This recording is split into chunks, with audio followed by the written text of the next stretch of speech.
अरे तो बड़े सीरियस क्वेश्चंस पूछ रही हो तुम मुझसे यार.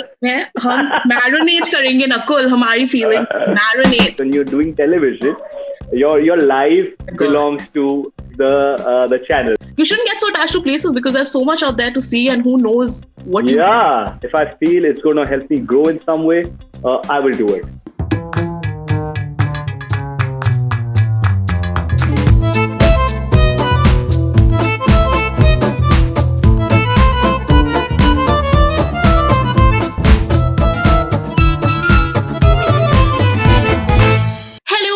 Priyam Saha. This is I Have Feelings, a podcast based on my existential crisis where week on week I sit and talk about the feelings I've been having about life and art and everything in between. And joining me today on my quest for getting in touch with my feelings is a very special guest. और मेरे को लगा कि मैं Google जाती हूँ to figure out like a really cool introduction. And Google पे लिखा था that this person is an Indian television actor. And I was just like, bro, that is the most 2000 late and 2000 lazy introduction to this man. So I'm attempting my own. My guest today is an actor, producer, writer, social media star, overall amazing human being, one of the warmest people I have ever met, and a brand new daddy, Nakul Mehta in the house. I'm so excited to be here, Priyam. How have you been? But do you agree? Do you think your Google needs to get with it? Why is it still calling you just an Indian television actor? Not that there's anything wrong with it, but ये तो बहुत ही reductive है यार. That's a society also, na? They reduce you to your lowest common denominator, right? What you're supposed to be known for. I guess. Like I think the coolest introduction you could give me is I'm a human being, man, who's now a father. I think that's probably like the greatest introduction I have right now. That's true. Yeah. Thank you for having me. I'm actually so excited to talk to you. I haven't seen you in a couple of years, and when you reached out, I said, "Hey, this is going to be a chance to know everything which is going on in your life outside of Instagram." Because that I know. That is true, now. But truly, this show is literally just. There are no wrong answers. There are barely any questions. I just want to know where you're at, and if you want to know where I'm at, I'll tell you. We'll just. We'll just hang for a bit and we'll see how this goes. So first up, how are you feeling these days, Nakul? And like I told you already, I think all the other guests who have come in, they've been not negative in any way, but it's been every time I've asked somebody how they're feeling, it's been weirdly introspective. And I'm assuming from you as a person who has just become a father, you're, I'm sure, feeling only like a bundle of joy, or are there other feelings inside you yet? It's a mirage of feelings and emotions, and introspective also in a very good way. How do I be an example to this human being, right? It's no more about being the best version of yourself for you, right? Because all your thoughts, words, and actions now are going to be imbibed by another human being, and that was a big feeling to have. I feel just beautiful, sleepless. I feel so much love and compassion for every young parent I see out there. Like I go to the park often and I see these young mothers and daddies walking their kids, and I'm just like foolishly smiling at them, and they have no idea why am I doing this. And I guess it probably happens to every new parent. I'm sure, and you will be a great dad. I have this feeling. I'll tell you why. Because like I said, I said in my introduction, you are one of the warmest people I know. And I have a guess why that is. You can tell me if that is wrong. Because, I don't mean it in an offensive way at all, but I feel like because I'm short in height, so every time I enter a room, I feel the need to sort of exude some sort of warmth to overcompensate. Is why मुझे कभी-कभी लगता है people think I am friendlier than I actually might be. You, on the other hand, I think have the same overcompensation need, but you actually are super approachable. Not even approachable, you're super available for everyone that I have ever seen you around, and that is a lot because you're also a very busy person. I don't know if that's entirely true, and I don't see it like that. I mean, everyone's busy, to be honest. If you're in Bombay, even if you're just managing the home, you're bloody busy, man. And all of us have experienced that in the pandemic, right? I think it really depends on like what your priorities are, right? Are human beings and human connections your priority? If that is, I don't think, however busy you are, you would not have the time. About this warmth and in love kind of zones. So I don't think I'm cynical about love. Love, I love. Love, I think, is beautiful. I fall in love deeply and often, and it's been great. However, I feel like right now I'm at the space where I'm thinking, and correct me if I'm wrong, because you have been in love with some person that you've actually now also married, created another human being with. I think love is beautiful, but is love enough to make a relationship work? That's question one. And second, how do you make love last? अरे तो बड़े serious questions पूछ रही हो तुम मुझसे यार. हम मैरिनेट करेंगे नकुल हमारी feeling. Marinate tip of the iceberg. Okay. I would say love is a lot, but besides that, you need to be able to find companionship, respect for each other, understanding. Anybody you love, I think all of this automatically sort of falls in place, right? So is love enough? On most days, yes. On most days, right? But if I was to be practical, in my case, I don't think I've had to work hard to keep the love. Like, at least, I mean, you'll have to ask Janki that, but not for me. I think the beauty is that love keeps evolving into different things as long as you continue to evolve. Right? I feel problem wahan aati hai jahan love becomes the center of your life and your individual journeys take a backseat for this to like become everything, right? Nice. But I think the way I look at love is two people basically looking at not at each other, but looking in the same direction and like, you know, encouraging each other, right? And Janki and I have been very fortunate to have that. We met each other when we were in college. We found our careers together. Sort of, she pushed me, I encouraged her. You don't have to really work at it. You have to keep working at yourself. And as long as you keep working at yourself and you're and evolving each day, I feel more or less, hopefully, you guys will grow together, right? And that's been my experience. I don't know how it works for I others. love that. That it's not about looking at each other. It's about looking in the same direction and walking towards that. Sweet. Yeah, because sometimes you look at someone else and appreciate that someone else together also. More often than not, Janki, that's a hot girl. I'm like, yeah, you're right, babe. Sweet. Okay, Nakul, I want to talk to you about your art. And I'm using the word fairly vaguely. Do you think, ये दो part question है, do you think all art is political? Because right now, I love Too Much Democracy, by the way. I love it. Thank you. Thank you. Beauty. Or do you think right now there is a more, the need for your art to be political is a little more because of, well, the world we are living in, what's happening, some things worse than the others?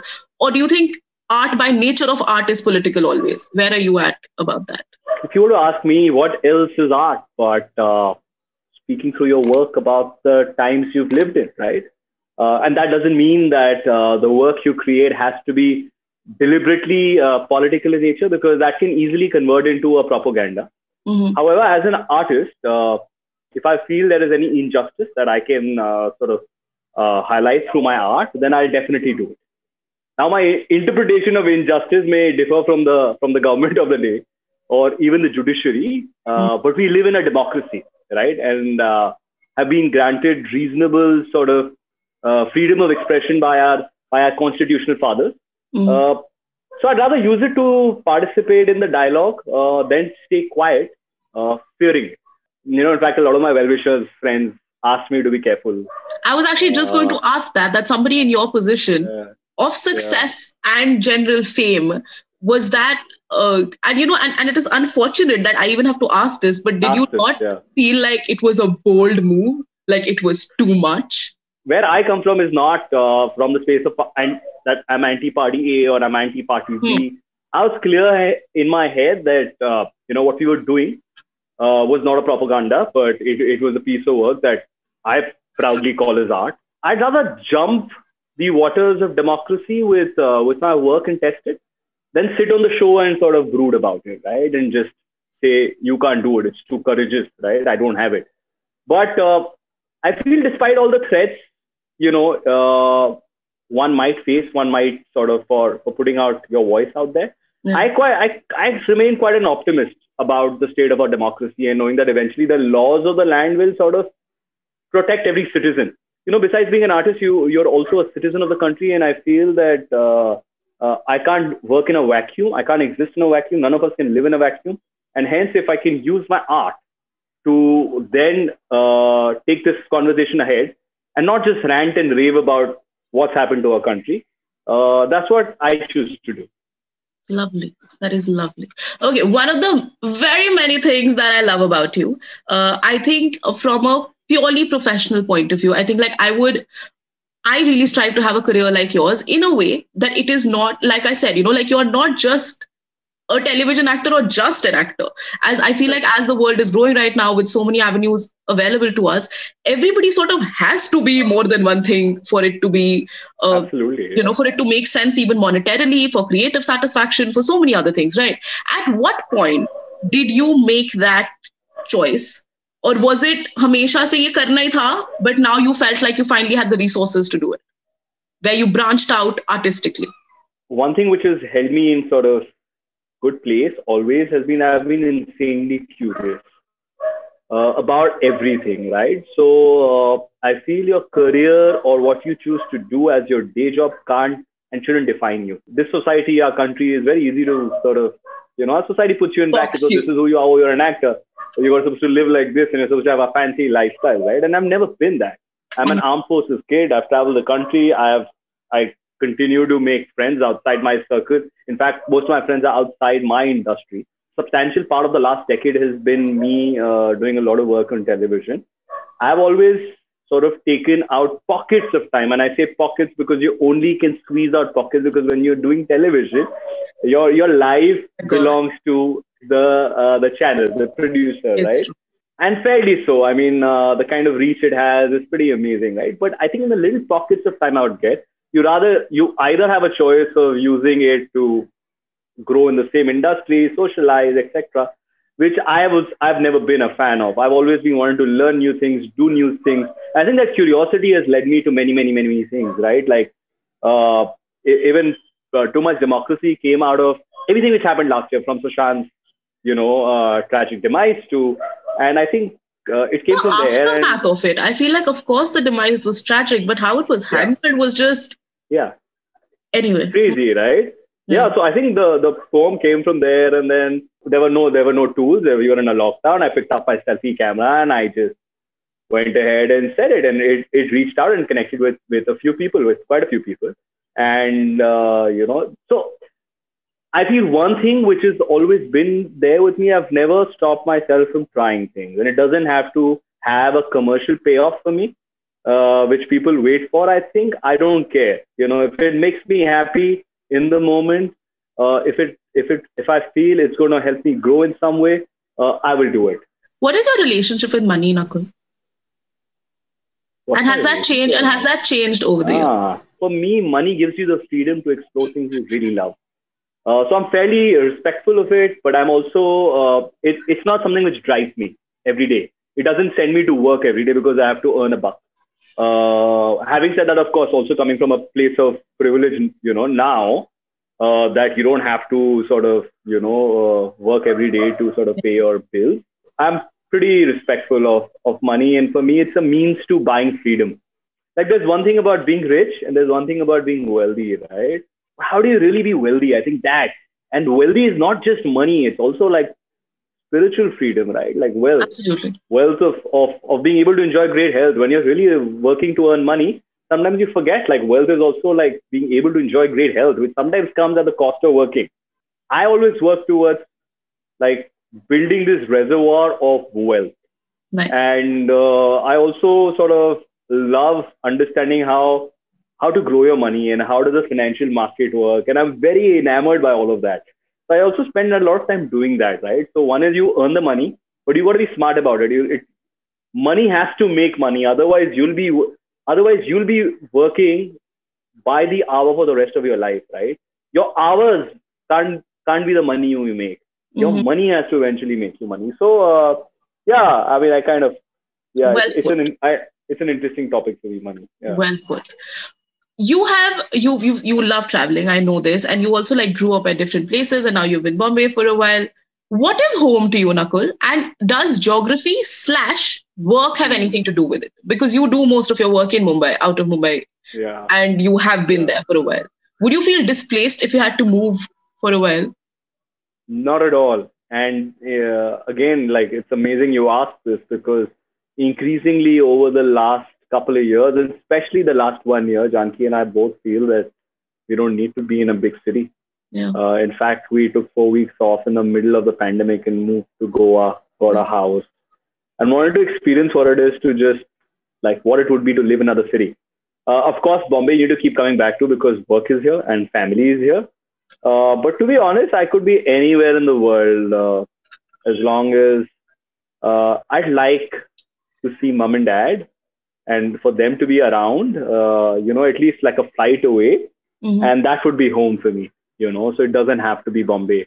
And I feel in the next couple of years, I definitely want to make an alternate base somewhere else. Hopefully, working towards that. Same. मुझे भी लगता है कि थोड़ा like I feel like I think I've lived in Bombay for the last almost a decade, and I came as a student, have grown there, and like everything I did, I've been financially independent fairly young, and then like you get attached to the idea of the city, you get attached to like nahi ab to yahi hai sab kuch, and then when you take a step away you're like not really, like you shouldn't get so attached to places because there's so much out there to see, and who knows what Yeah, man, totally. Tell me, Nakul, what do you never want to talk about, and what do you not like talking about? It can be the same thing. I don't think I let people into the inner workings of my heart and how I feel. And if I'm feeling down, I barely ever share that with anyone. And I find that hard to share. I've gotten to a point where I'm sharing this with you that it's hard for me to share. And I think it's also this conditioning, right? Like, you're supposed to be the one who's supposed to manage. Like if you're a man, you're supposed to manage and like process your own issues and what you're feeling. It's something I'm trying to get over, and I'm trying to sort of be more accessible, but I find it very hard. So then how do you then deal with it? If you're going through something and you feel like you don't like talking about it, then do you take time off, or do you just pretend nothing's up? No, so I don't. So I have a very strong spiritual practice in my life. And in a lot of ways, I think it gives me wisdom. I practice Buddhism, and I feel I derive a lot of sort of life condition, if that's the word you might get, and wisdom within. But I also recognize the fact that sometimes it's nice to share. Yes, and it's always nice to share, right? To have feelings. It's always nice. Yeah. Feelings are बहुत है, but I don't let people, and I'm saying when I say people, I also saying my partner into these emotions, because I feel this is for me to process and I get over, and I don't want to bother anyone with it. And that is something I'm really trying hard to challenge. But I hope to get there. Yeah. It is so interesting you say that, Nakul, because I actually can't even say I used to be. I am the exact same person. I couldn't. There have been times when I have wanted to cry. Like I cannot even tell you the number of frustrating hours I have spent in front of the mirror, just fucking drop, just because I have emotion inside me, but I think in some weird way you somehow are just used to processing it in a certain way. I feel like in the last year actually, I don't know if yoga has anything to do with it, but mujhe aisa lagta hai that since I got a little more centered in my life, I'm definitely more in touch with releasing. But to the extent, like last 2 months, I was going through some stuff. And finally, I think I reached out to some friends, and most of them, of course, they were there. Everybody sort of gave me the same thing, that we have known you all these years, but you have never the dynamic has never been that you have reached out for help. Yeah. And I was like, ये भी तो कितना unhealthy है, मतलब, and to think that you don't even think. Tell me, is this because you started working on your own, and have you always been providing for yourself? Maybe. I feel like somehow come from there, from being like someone who has to take care of themselves, and maybe. I mean, not to see that. I mean, like when you're growing up, of course, your parents are there for you. But I was alone a lot. My parents were always working. Then when I moved away, and I was somehow in all situations, I was a little bit of an alpha. Like, मैं plan बना रही हूँ, मेरा everything was, I don't know where it probably stems out of stuff like that only. Yeah. But I never felt like it was okay to not be strong, or it was uncool. Like it was uncool to cry, which I don't think anymore. But I still find it hard to, for sure. Yeah. It wasn't uncool for me, but I just find it hard to. Yeah, yeah. Like I get very uncomfortable. I don't understand what to do, how long to cry for. Yeah, but now that I do Yeah. cry a little bit, not as much as I'd still like to, it's definitely been better. I Oh, feel better. sweet. Yeah. Tell me about your spiritual side of your life. Has this something that you discovered as you were growing up, it or is it from your parents? No, it's actually something I stumbled upon, and it's not even a side. It's the fulcrum of my life now, and I've been practicing Nichiren Daishonin Buddhism for about 12 years now. And I try and base every decision of my life, the way I live. The philosophy believes in respect and dignity of for each human life, right? And I think that's the basis and crux of it. And it's to do a lot with not just living for yourself, but having a larger mission in life. Which, like when you say world peace, right? What does it mean? Like, if you were to break it down, how do you achieve world peace? Mm. You know, if I feel that if I can make sure that I am there for you, and you can make sure that you're there for someone else, and we're here to encourage and cherish each other, I feel the world will be a better place. The fact that we have wars and we have clashes is because we disrespect each other's humanity, right? Like, if you're from Pakistan, then you're our enemy. Yeah. So those are like living, breathing humans there, exactly like us, right? So this philosophy is about, really recognizing the Buddha within each person. And I think it's helped me greatly transform the basic tenets of my life, the way I view anything, and helped me a great deal in my relationships, at work, pretty much everything, how I choose to look at work, how I choose to look at life, how I look at human beings, my connections, my relationships. That's amazing. And it's been amazing. It's really been amazing. Yeah. It sounds wonderful. I feel like we did. My father is God believing, my mother not really. So when me and my brother, we were brought up fairly religion free in a way कि जब बड़े होके तुम्हें समझेगा कर लेना, मतलब we don't have a say in this. देख लेना. देख लेना. And then I went to a convent school, so फिर maybe I was a little more aware of the Christian religion. But somehow I feel like even though my parents were maybe wanting to bring us up in a way कि we are religiously more like empowered, I feel like we grew up agnostic at best, And then at some point, maybe because of pop culture, maybe some friends, I really got into the manifestation of things and the power of the universe, which honestly, now it doesn't happen to me a lot, but till a few years ago, every now and then it almost sounds bookish, right? Like even the kind of stuff that the Buddha and me is the Buddha and you, it sounds almost bookish until you experience it and you're like, no, like this is the basis of my entire life, and how to believe for this to be the ultimate truth. When an infant has mother's milk, and I give this example because I have one at home right now, it doesn't question the ingredients or composition of the milk. Will it be nutritious enough? It has full faith, right, in the provider, right?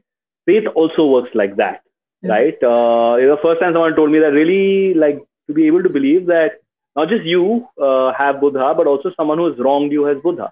And I said, how on earth is that possible?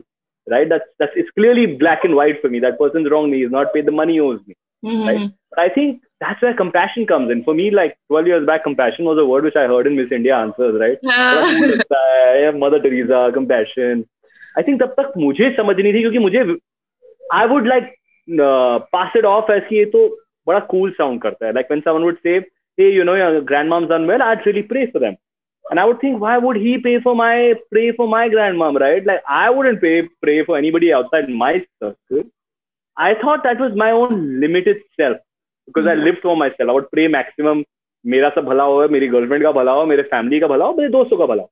Inherently, I was living a more sort of, if you were to look at it from the universe's point of view, a very sort of narrow life. Yeah. Right. It's like my favorite example is like the universe is a 1,000 kilowatt bulb, okay, which is a lot of power, a lot of light. Our lives are like 100-watt bulb, and that is 100-watt bulb is decent light to light up a room, right? You can live your life not being aware of your spiritual soul, not being aware of what your mission in life is, and fairly decent light. अच्छा है, मतलब काफी दिन मौज होगी, अच्छा, हाँ, much चल रही. But here you have the power to be able to align yourself to the 10,000 kilowatt bulb, right? Yeah. And draw from that. Yeah. why wouldn't you? And why would I wait to grow older to sort of like realize that, hey, this is an important aspect of my life, right? So I feel it has served me like beautifully. I feel to be in an industry which is so insecure, so competitive, and yet try to keep your humanity alive. I think in a lot of ways, Buddhism has played a huge part in that. Otherwise, it's so easy. Like आप Instagram खोलो, कोई ये commercial बेच रहा है, कोई ये कर रहा है, किसी के इतने followers है. मतलब there are 50 reasons to feel crap about your life, right? And then you also look at your life from a spiritual point of view, and you see that there is so much to be grateful about. There is so much, to have compassion for. Of course, now being a new parent, now there's compassion for everything right now. But I think in a lot of ways, it makes you go through life without just going through life, but being really grateful and mindful. Mindful. That's the word. Yeah. That's the word. Yeah. In the last couple of years, I'm really appreciating the ability to be as mindful as possible, which I think has really helped me in every single aspect of my life. Wow. Okay, now talk to me about not your journey as an actor. I feel like there are 100 interviews about that, but you being an actor, especially, I was watching a Priyanka Chopra interview recently, and then in something she said that, like, especially in the careers we are in, it's so unstable that I don't know where my next check is coming from. And I'm like, Priyanka Chopra को अरे क्या प्रियंका चोपड़ा मेरी सबसे relatable actor है? Crazy. But it is true, right? Like somehow I've been freelancing for now almost 2 years, fairly successfully, so it's been so far so good. But especially I feel like acting specifically I want to talk about, because my acting is not my main hustle, but excitingly I have gotten some opportunities. I have too much fun on set because I feel like मुझे तो यकीन ही नहीं होता. I have watched only TV growing up. I did not do anything else. I only watched TV. I only watched films. So for me to be on a set where I get paid to like say some lines, I'm just like, this is not happening. This is surreal. But it's a very like a parallel fun little career I have on the side. It's fun, gives me good money. But if it was my main hustle, which I know lots of my friends who are, say, aspiring actors and all, it is so unpredictable. And unfortunately, so much is not in your control, right? Like you're technically in a project, you're the last piece of the puzzle. There's so much has to happen around you for you to then somebody else to select you. You come on board, you make the most of it. How do you then stay sane through the journey? And that is one part of the question. How do you have to just prepare yourself to wait for the opportunity when it comes, you grab it? Ya fir second, are you working on your craft along the way? And thirdly, sorry, this is a 3-part question. Thirdly, because it is the last piece of the puzzle, do you sometimes feel that you have to struggle to sort of own it? Do you find ownership in your work as an actor, even though there's not a lot you can do about it? So I'm going to start with the third one. Struggle to find ownership nahi hota. I think ownership या तो होता है या नहीं होता है. And that's actually I'm glad you used that term. That's the only way I like to work on anything. It could be a big project, a big television gig I'm doing. It could be a small unpaid for short film which I'm working on. And it could be even a non-acting job. I feel unless there is ownership and you're giving yourself completely to it, it's no fun, right? And I don't know any other way to work. So I would take up all the stress and I'll take up I'd put in everything I have that has to be, you're there doing it for a reason, for a purpose. It's not random that you are meant to do that, right? So I think ownership is a must for me in anything I do, right? The first part of the question was, do you prep to wait for opportunity? And what is that prep? Yeah, there is full prep, right? So funnily, I think in our medium, people think कि जब आप काम नहीं कर रहे, आप कुछ नहीं कर रहे. In fact, जब आप काम नहीं कर रहे, आप सबसे ज़्यादा कर रहे हो. At least मेरे लिए. I think actors, storytellers, artists, musicians, all of us, like you, me, all of us, dancers, I feel like your final output is what people see. आपका एक show देखते हैं या एक live performance देख लिया. और उसके पीछे आपने जो जिंदगी जी है और जो नई नई चीजें सीखी है, नए लोगों से मिले हो, जिनसे प्रभावित हुए हो, इंस्पायर हुए, वो सब आपके काम में जाता है, और वो कभी कभी ना टेंजिबली एक्सप्लेन करना मुश्किल हो जाता है. और specially when like I meet a lot of young kids who want to be actors, and it happens on flights so many times. I have all these pursers and stewards coming to me saying, hey, I want to be an actor, how do I start my journey? And I'm like, you've already started your journey. You're here, you're in a business where you're observing people. Like, you're learning things. Don't think this is not part of your job, right? I feel, in fact, what you're doing right now is also accumulating so many skills. So I'm always investing in doing that. So I think just to give more practical example, 2019 when my show got over, I think that was the year when I experimented the most. I took like 2 weeks off, went to Adi Shakti, if you've heard of them. It's in Pondicherry. It's a theatre sanctuary where from morning 6 or 7 a.m. to night 10 or 11 p.m. you're just working on different aspects of theatre making, which is from Kalaripayud to learning rhythm to working on voice, and just it's beautiful. So from there, I think that is the year when I went from going to Adi Shakti to working on a couple of shots with people I've never ever worked with absolutely, they come from a different world, to hosting a sports-based show, which is something I love, like to be sitting with my sporting icons and like talking about cricket and someone paying you for that, to working on like a really fun OTT project, which took me to United Kingdom for a couple of months, to hosting another gig, to working on another shot, to working on a theater. I thought that was a year where I learned so much, right? So people may not end up watching everything you've done, but I feel all those small things contribute towards now putting out India's first poetry special, which is Too Much Democracy, right? And I can't explain to you like how did that help me, but something somewhere moved for the clock to come here. Yeah. Right. And so I feel preparation is extremely important for any artist, not just actors, any artist. Are you scared of aging? Have you ever been? No, not at all. To be honest, I've actually, every decade has gotten better for me, just weirdly enough. Like, people look back and say, hey, 20s was a great time, abandoned freedom. And I feel I was such a doof in 20s. I was so serious about trying to create a career, make a mark, that I didn't really live out my curiosity, live out my life, right? And I think in my 30s is when I've really stopped giving a damn about following what is conventionally right and going out and doing what my heart desires.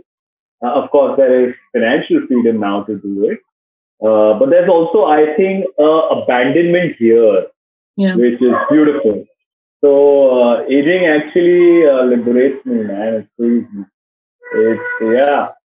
I think growing up has also served me well, for sure. I feel like I'm definitely getting better with age. However, unfortunately, maybe society has something to do with it. But I'm turning 30 in a few months. और मुझे बहुत अच्छा लगता है बड़ा होना, bro. Like, I can't wait to turn 60. Like, I can't wait. But I know I'm feeling some sort of way about turning 30. I don't know what it is yet, but I know I'm feeling it's not just another birthday. So tell me a practical piece of advice you'll give to a 30-year-old. Don't take yourself too seriously, man. I think as much as we are invested in our age, no one gives a damn. No one else cares that Priyam's turning 30, right? Priyam is probably a more fun, a better version of what she was 5 years ago. And I think that's something which we need to work towards, right? Yeah. So for me, I think that's the key. Don't take yourself too seriously. Because I've done that in my 20s. And I said, oh, no, I have to career, I have to do this, I have to do that. So I had a green card at one point of time, and I had an opportunity to go and study and work abroad. And I said, hey, no, I have to make a career here. I don't come from a film family. I need to make a network here, etc., etc. And I realized, कोई फर्क नहीं पड़ता अगर मैं 2 साल जिंदगी के experiences जीता, कहीं काम करता वहां पर जो यहाँ किया है actually. So I think I just took myself too seriously. So don't worry. I mean, whatever age you are, it doesn't matter if you're 30, 40, have fun, man. Follow your curiosity. Yeah. What about I have not watched your film Hale Dil. I don't know if you have done many films after that. You're so lucky, Priya. But me and my best friend, we were obsessed, and we are the people who introduced everybody to your party song in that movie. Hey, Mr. It was a fun Hero, song. do you like the way I Way of Flow. It was a fab? fun song. I love it. Yeah. Okay. Again, when I look back at that film experience, of course, it didn't do anything for me commercially or career-wise. But I just realized when I look back, I was so serious about getting things right that 100 days of shooting your first feature film, and you're not from a film family. Vishal Bhardwaj is giving music. Your producers just come on after making a film like Omkara. Anuga Kashyap is giving the opening clap. Kajol and Ajay Devgn are doing a song with you. You're shooting in bloody Switzerland, Ladakh, Shimla, Chandigarh, Lonavala, Bombay. And I was just serious. Oh, I don't remember one fun day from set because I was so serious about getting things right because this is one opportunity, right? It's not kuch nahi hoga agar ye nahi hua. And I realized ऐसा कुछ नहीं होता यार. Enjoy it. Enjoy big the time. process because the result eventually may or may not work out at that point. But if you don't enjoy the process, those are the memories you live for, right? Like today, it didn't matter. The film was a dud at the box office. But if I would have really let loose and enjoyed myself, I would have remembered things, which I do with other things now. I know what you mean. I did a very intensive show with some very cool people, and we shot for 2 months in Goa, and it's not released. And from the looks of it, I'm assuming it's not going to. But I have zero regret because I have not had more fun anywhere else. It was like living another reality. It was too much fun. Wow. Acha, now you're so zen and so beautiful, of course. What scares you? Does anything? What is something you struggle with? Like I said, I think being vulnerable in front of people scares me. And I channelize it at work because I have enough opportunities to do that. You can be naked in front of the camera, no one knows if it's really you or you're trying to be, वो camera पे अच्छा लगता है इसको पता नहीं कि आपके सही असल इमोशन यहाँ आ रहे हैं. But yeah, I feel I can I think strength would be to be more vulnerable, to be able to share. So that scares me. That is so strange. Okay, I have last 2 questions for you. Yeah. Tell me your best habit and tell me your most toxic trait. I think my most toxic habit is I am overcritical about what I do personally. And I have rarely given myself opportunity to pat myself and say, hey, well done, and let that moment sink in. I remember whether it was my first award for my debut TV show, I won a fair bit of award during my stint. But I except that first award where I felt some sort of elation, and midway through the speech, I was like, okay, ho gaya, ab kya, next kya? And every other award I've gone to, while I'm walking to it also, I'm like, okay, what am I doing next? Okay, this one I'm going and giving it to mom, but what's next? How am I building from here on? So I've never let a moment sink in and say, hey, let's enjoy this, because it may never happen again. Yeah. You'll never know, man. So I feel like being overtly sort of hard on yourself is probably been, I'm trying to ease out, but it's very hard for me. Again, I think comes from from a armed forces, middle class upbringing. You want to just be a workhorse. Yeah. Right? So that's something which is, I don't think is something I'd like to sort of pass on to anyone. Like to be easy on myself. And the best habit is, I think I work harder than anybody else in the room. That's something I'm I'm confident and sure about. And I think that helps me then pick up those other skills and make them my own. That's amazing. What, according to you, is the point of life? What is the purpose of life? This life we've been given. I actually think about it a lot. Mm-hmm. I don't know if I have a complete answer to it, but I am most definitely sure that our point or the mission of our life can't be just to live our own grand life and make it grand and beautiful and rich and in all sorts of ways. I feel our mission is far bigger. Each one of us, that's not just mine, each one of us. Some of us might go through life and not find it, which is okay, and might actually still live a good life and be happy and make friends and be jovial about it and happy about it. But I feel the true gift is to be able to find what your mission is.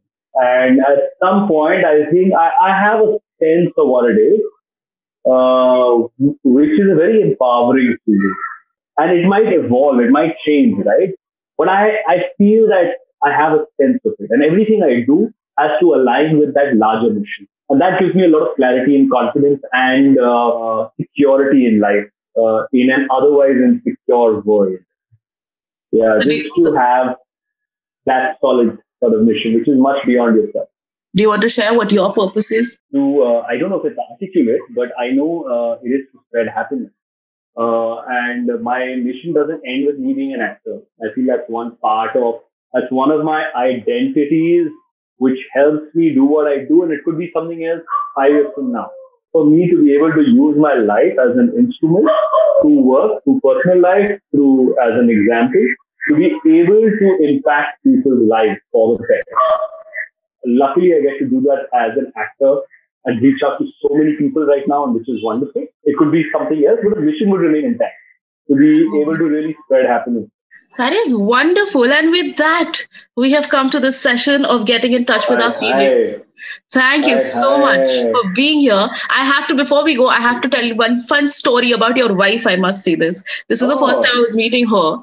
And maybe the third, fourth time I was meeting you, we were coming to your house to shoot something for some brand or something. Correct. And as soon as we walked in, and then she introduced herself, she's like, oh, hey. And I'm like, hi. And, we love your husband. And she's like, oh, everybody does. And I'm like, yeah, that is true. Everybody loves Nakul Mehta. It's amazing. She said that? That's so crazy. I'll tell her. Yeah, so thank you so much. And you are so lovable as why everybody loves you. And I've had a blast getting in touch with my feelings with you. I hope you had a good time. And every time I speak to you, I think I take away so much. And thank you for being that person. Thank you, Free. The vibra for life is just so contagious and it's so beautiful. That I'm actually I'm not someone who likes to do podcast interviews. I find them pointless because I feel that I've not reached that part of my life where I'm ready to contribute and share in a meaningful way. And I only choose to do it if I feel that I'm going to get something out of it. And the only reason I chose to do this with you is because I knew that spending half an hour with you, which is turned out to be an hour, it's going to be a lot of fun. So thank you. It was. Thank you. And for everybody tuned in, thank you so much for tuning in. You know where you can find Nakul Mehta on the internet. Google him. Do not believe his Wikipedia. He is a very multi-dimensional human being, much more than what is. You should get somebody to edit that, dude. I got damn pissed off. I was like, edit भी करना पड़ता है क्या? Edit कर सकते हैं. आपको कुछ पता तो है नहीं फेम के बारे में. कौन करेगा ये सब यार? छोड़ो यार.